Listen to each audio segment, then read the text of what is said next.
America, something just resurfaced in the heart of Washington that most people haven't even begun to grasp. A controversy buried for years has suddenly erupted, and it doesn't just challenge a politician, it challenges the very legitimacy of the citizenship she now uses to shape American law. A sitting US Congresswoman, Ilhan Omar, is once again at the center of a storm, but this time the accusations aren't about ideology or foreign policy or rhetoric. They're about the foundation of her status in this country. And here's the part that shakes the narrative. The questions aren't coming from fringe activists. They're coming from records buried deep inside government archives, documents that have sat untouched for years until now. If even a fraction of these claims hold weight, it raises a question that cuts straight to the core of the American system. What happens when a lawmaker is accused of exploiting the very citizenship she now wields to influence national policy? This is the kind of moment historians look back on and say, that's where the story shifted. And the political implications are enormous because citizenship, legitimacy, and national integrity are not just legal concepts. They are the pillars that hold the republic together.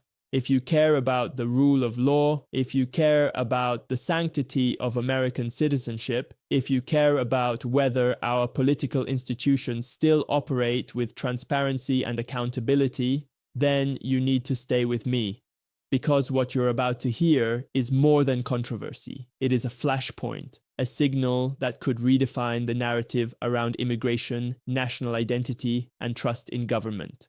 Subscribe, keep your attention here, and let's walk through this moment step by step, because the story unfolding right now may change the way America views one of its most polarizing representatives. Ilhan Omar, the Somali-born Democratic representative from Minnesota, has faced accusations before. Accusations of marriage fraud, immigration fraud, and a suspiciously overlapping marital history. Those claims first appeared in 2016, disappeared, and then resurfaced again in 2018 when she ran for Congress. Now, nearly a decade later, they have exploded again, fueled by high-profile statements from Donald Trump and a flood of social media posts claiming that Omar married her own brother, Ahmed Noor Saeed Elmi, and used that marriage to help him obtain US citizenship. And these posts are not fringe. Some of them have reached hundreds of thousands of views, shared by accounts aligned with MAGA and immigration hardline audiences. One post reads,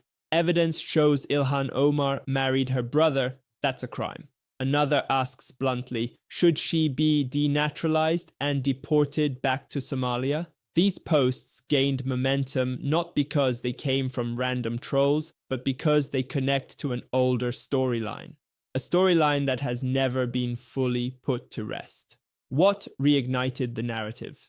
President Trump, during a renewed immigration crackdown rhetoric, brought up Omar's background once again. He hinted that she didn't enter the US legally and accused her of marrying a close relative to secure citizenship. And like every time Trump mentions a controversy, the digital ecosystem lit up instantly. Screenshots of marriage documents, partial records, and old forum posts began circulating across X and conservative channels. What had been buried in old archives suddenly became viral. How does a story this old resurface so forcefully? Because for a segment of American voters, the issue is not simply about Ilhan Omar, it's about a pattern of immigration loopholes, opaque paperwork, and politicians who appear to benefit from systems ordinary citizens can't navigate. And Ilhan Omar is no stranger to controversy. She has been sharply critical of India, traveled to Pakistan-occupied Kashmir, and accused New Delhi of human rights violations, statements that drew international backlash. Her political persona is built around confrontation and criticism of US allies, and this has made her a lightning rod. For opponents, the marriage allegations fit into an existing narrative that she represents not just a political ideology, but an entire worldview at odds with American nationalism. And that's why these accusations resonate so deeply with a certain faction, because they frame the issue as moral, not bureaucratic. Now, nearly a decade later, they have exploded again, fueled by high-profile statements from Donald Trump and a flood of social media posts claiming that Omar married her own brother, Ahmed Noor Saeed Elmi, and used that marriage to help him obtain US citizenship. And these posts are not fringe. Some of them have reached hundreds of thousands of views, shared by accounts aligned with MAGA and immigration hardline audiences. One post reads, "Evidence shows Ilhan Omar married her brother. That's a crime." Another asks bluntly, should she be denaturalized and deported back to Somalia? These posts gained momentum not because they came from random trolls, but because they connect to an older storyline, a storyline that has never been fully put to rest. Then came the moment that electrified the political landscape. President Donald Trump, a man who has never relied on soft language or polite ambiguity, stared straight into the lens and delivered a line that crackled through conservative media like lightning. Ilhan Omar should be thrown the hell out of our country. It wasn't a careless remark, it wasn't a slip of the tongue, it was a purposeful strike. A rallying cry meant to awaken a base already anxious about borders, sovereignty, and the future of the republic. Trump has been circling this target for years. In his narrative, Ilhan Omar has become more than a congresswoman. She has become a symbol, a living emblem of an immigration system he claims is broken, exploited, and abandoned by a political class unwilling or unable to fix it. He connected her not only to her own controversial past, but to a broader story. A story about Somali migrants in Minnesota, a community he accuses of destroying the country through fraud, misuse of welfare programs, and what he frames as a failure to assimilate into the American fabric. And suddenly, the debate took on a darker, more emotionally charged tone. Nearly 100,000 Somali Americans live in Minnesota. Many fled war, many came seeking safety, many rebuilt their lives here. But Trump chose to frame the entire community through suspicion rather than resilience, a narrative shaped not by compassion, but by outrage. His rhetoric landed just as the Department of Justice began probing suspected fraud inside Minnesota's Medicaid and food assistance systems, investigations totaling roughly $250 million. To Trump, this wasn't merely a crime story, it was ammunition. He pointed to the investigations and declared, "This is what happens when you open the borders. This is what happens when you import people from countries you can't even pronounce." He even resurrected his infamous phrase, calling Somalia a shthole country, language designed not for diplomacy but for shock, indignation, and mobilization. And in this narrative, Ilhan Omar became the connective thread, the face used to tie together every grievance about immigration, every fear about fraud, every frustration about assimilation. Trump accused her of enabling corruption, of defending policies that reward abuse, of fighting to preserve temporary protected status while, in his telling, the system collapses under the weight of misconduct. Omar predictably pushed back. She called Trump's rhetoric the sign of a failing agenda, a political tactic meant to inflame resentment ahead of elections. She reminded Americans that she is a refugee who escaped war, a citizen who earned her status through the same legal pathway as millions of others. But Trump wasn't speaking to nuance. He reached back to a conspiracy theory that has followed Omar since her first campaign, a rumor designed to delegitimize her before the facts were ever examined. She married her brother. She used that marriage to enter the United States. If that's true, she shouldn't be in Congress, and we should throw her out. The line hit hard because it fit a larger story his supporters already believed. A story about fraud, illegitimacy, and a system that, in their view, has failed the American people. Now here is where the narrative gets more complicated and more interesting. In the United States, a naturalized citizen can lose citizenship, but not because people are angry, not because a president tweets, not even because a social media mob demands it. Denaturalization is a legal process. It requires the Department of Justice to prove, in federal court, with clear, unequivocal, and convincing evidence that the person obtained their citizenship through concealment or intentional misrepresentation. That bar is extremely high. It is the same standard used in cases involving war criminals or terrorists, not politicians, not controversial public figures, not people accused in decades-old posts, and the evidence must be contemporaneous. Documentary, forensic, something more than overlapping marriage dates or rumor-driven speculation. Most denaturalization cases revolve around people who lied about their identity or their wartime activities, not a congresswoman with a public record, campaign documents, and multiple layers of oversight. Back in 2019 and 2020, the FBI reviewed tips about Omar's marriage. The House Ethics Committee looked into it, and both investigations were closed, with no charges, no findings, and no formal conclusion of wrongdoing. Newspapers like the Minnesota Star-Tribune and Alpha News examined her marriage history. They found irregularities, overlaps, and confusing timelines, but they never produced definitive proof of fraud or familial relation. And Omar has consistently rejected the accusations as baseless and Islamophobic, a politically motivated attempt to delegitimize her. That doesn't mean the allegations are impossible. It means the evidence has not reached the threshold where a court can act. Meanwhile, the MAGA movement is framing this story not as a legal case, but as a symbol.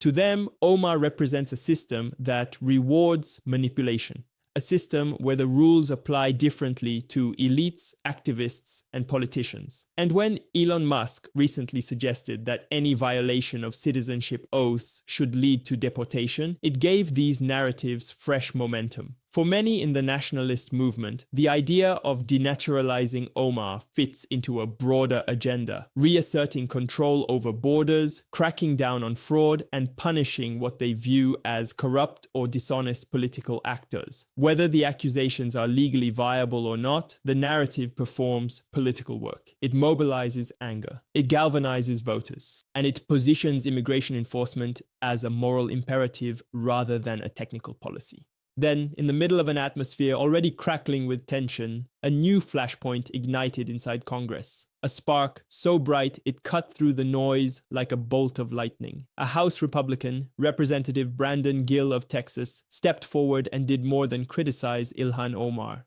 He escalated. He amplified. He crossed a threshold that few lawmakers have dared to approach in the modern era. Gill didn't release a carefully worded policy statement. He didn't hide behind diplomatic phrasing. Instead, he sent out something raw, unapologetic, and unmistakably direct. A petition titled, "Petition, Deport Ilhan Omar." And in those words, you could hear the pulse of a nation segment that feels forgotten, frustrated, and increasingly alarmed about the direction of the country. The email opened with a line that hit like a gavel striking stone. We should have never let Ilhan Omar into our country. No qualifiers, no diplomatic cushioning, no political spin, just a blunt moral judgment. Then came the sentence that electrified conservative audiences and set liberal commentators ablaze. America would be a much better place if she were sent back to Somalia. A statement engineered not merely to criticize, but to awaken. Not merely to debate, but to galvanize. Not merely to express disapproval, but to crystallize a worldview. And Gill pushed even harder. He wrote, "The time has come to arrest and deport Ilhan Omar. Sign my petition and let's send her back to Somalia where she belongs." A call to action, a call to urgency, a call to Americans who believe their country is being weakened by ideological extremism and a broken immigration system. This wasn't rhetoric meant for the quiet corners of Congress. It was a rallying cry, and it wasn't random. Gill had already fixated on a video in which Omar told Somalis in her district that they were not obligated to answer ICE questions, urging them instead to learn the laws and prepare yourself. To Gill, this wasn't empowerment. To Gill, this wasn't community guidance. To Gill, it was a warning signal, a sign that, in his words, amounted to facilitating a full-scale invasion of our country. Then he sharpened the blade even further. A normal society would refer to that as treason. Those words, treason, invasion, deportation, were not policy. They were a heartbeat. They were the emotional core of a movement convinced the republic is under strain, that borders are dissolving, and that institutions have failed to defend the nation's sovereignty. And the petition spread because it articulated a sentiment many conservative Americans feel but rarely hear voiced with such clarity on Capitol Hill. Yet while Gill's message energized one side of the country, it detonated outrage on the other. Ilhan Omar responded with a statement layered in moral indignation. She called Gill's rhetoric racist, fascist, disgusting. She reminded Americans that she arrived in the United States as a refugee in 1995, a child fleeing war, and became a citizen legally in 2000. And then she turned the accusation back on Gill, saying his attack echoed directly out of Donald Trump's fascist playbook. Her words were sharp, defensive, and purposeful. Threatening to deport a legal US citizen because you disagree with them is a tactic borrowed from authoritarianism.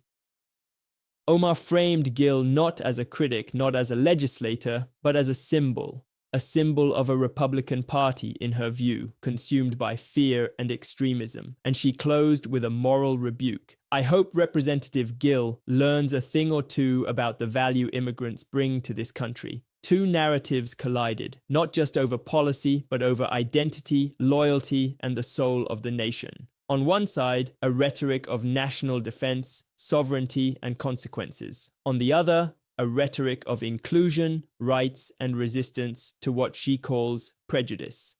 The clash revealed something deeper.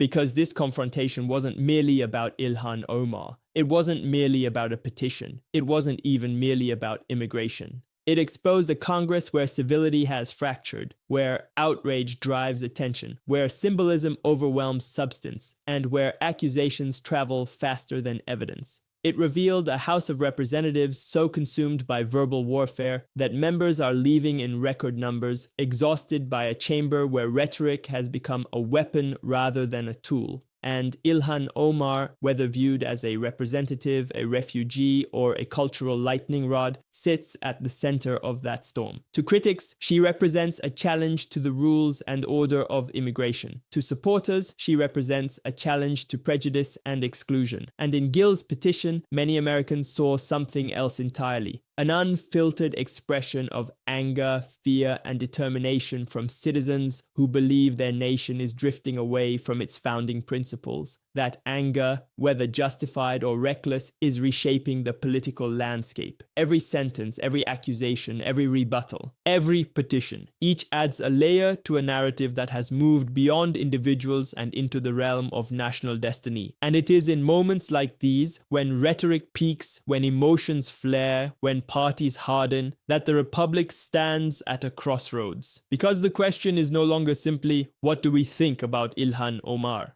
The question becomes, what kind of America do we choose to defend? And how far are we willing to go to protect it? So, is deportation possible? Yes, technically. If the Department of Justice could produce clear, undeniable evidence that Omar lied during her naturalization process, citizenship could be revoked. And once citizenship is revoked, she would revert to her previous immigration status, which could lead to removal proceedings. But this is extremely rare. It requires evidence that is beyond doubt, evidence that has not been produced in nearly a decade of scrutiny. And without that evidence, denaturalization cannot happen, no matter how loud the political outcry gets. Right now, the accusations are loud, but the proof remains absent. This is where rhetoric collides with reality. The allegations appeared in 2016 on an anonymous forum. They were amplified by partisan outlets. They were investigated.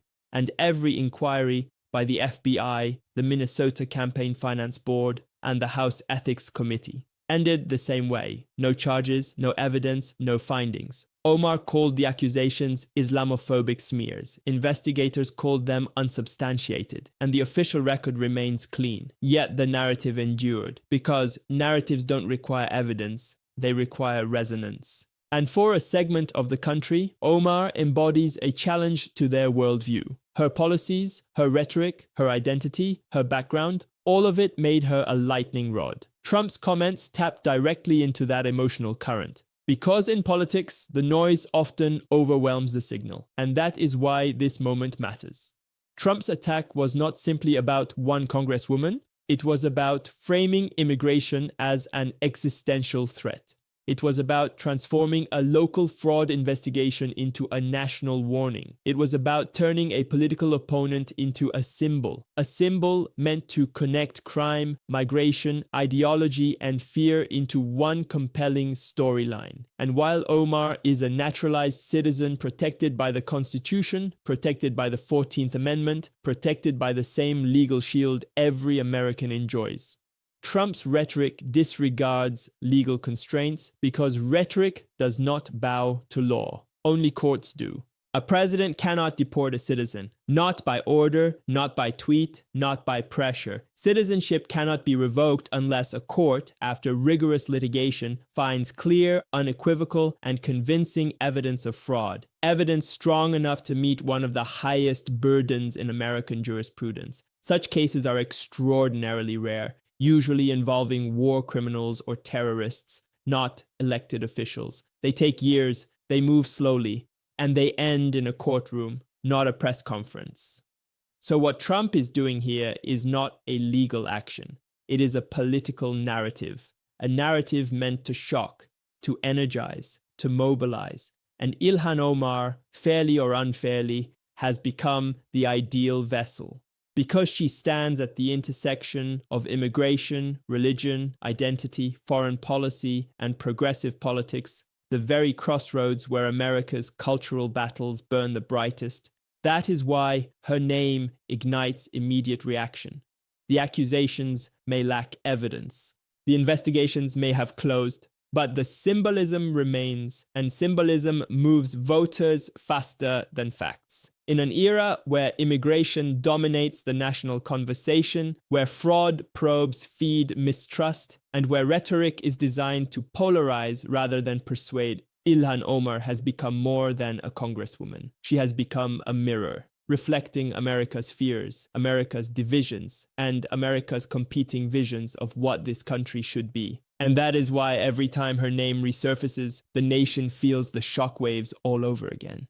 And here is the distinction that matters. Political narratives move fast. Legal outcomes move slow. That gap between politics and law is where stories like this thrive. Many people believe the accusations because they resonate with their worldview. Many others dismiss them because they distrust the sources. But courts do not rely on narratives. They rely on evidence. And until that evidence exists, Ilhan Omar remains legally a naturalized citizen and a sitting congresswoman. And that's why this story keeps coming back. Ilhan Omar represents more than a person. She represents immigration, identity, ideology, and the tensions inside America's political culture.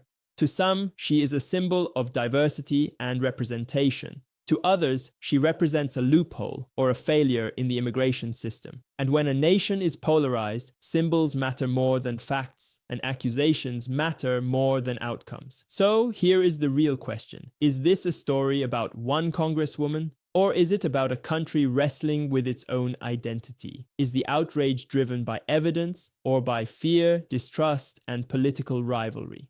And will we eventually see this issue resolved in a courtroom? Or will it remain a political weapon, swung back and forth whenever the immigration debate heats up? One thing is certain, whether the accusations stand or fall, the narrative around Ilhan Omar has become a litmus test. A test of how Americans see citizenship, legitimacy, and the rules that define who belongs. And in an election cycle where immigration is once again a central battlefield, stories like this will not disappear. They will intensify.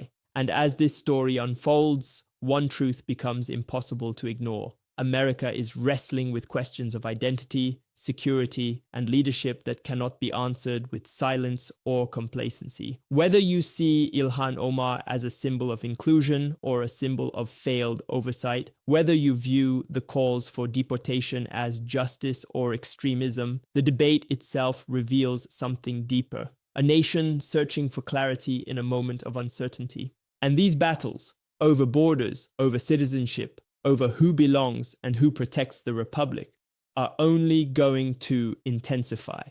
If you want to understand where this is heading, if you want the full context rather than the sound bites, if you want to see how these conflicts connect to the broader struggle shaping America's future, then you need to stay informed, stay sharp, and stay ahead.